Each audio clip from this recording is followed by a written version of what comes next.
أنا اتشخصت غلط.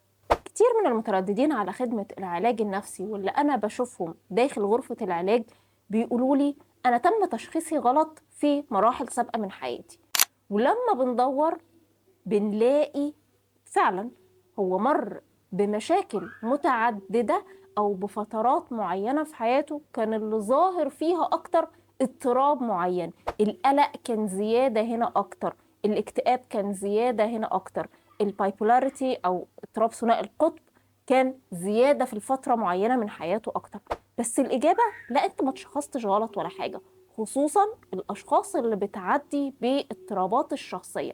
اضطرابات الشخصية كده عبارة عن أرضية بيطلع منها، يعني نقدر نقول كل الاضطرابات النفسية بيعدوا بيها. هنلاقي فترة من حياته مر بحدث ضاغط عدى ب PTSD أو اضطراب كربة بعد الصدمة، فترات تانية في حياته عدى بالاكتئاب، فترات تالتة عدى بالقلق.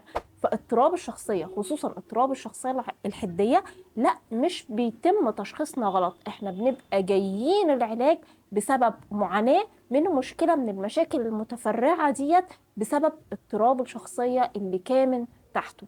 ففي العلاج النفسي ما بنتشخصش غلط، الأعراض اللي احنا بنيجي بيها هي ديت اللي بنبدأ نشتغل عليها، وناخد بالنا ان قبل ما بنتشخص باضطراب شخصية خصوصا اضطراب الشخصية الحدية، خليك عارف انك مش هتروح عشان انت بتعاني من اضطراب الشخصية، لا، انت بتبقى جاي العلاج النفسي عشان انت بتعاني من اكتئاب، جاي العلاج علشان انت بتعاني من اضطراب قرن بعد الصدمة.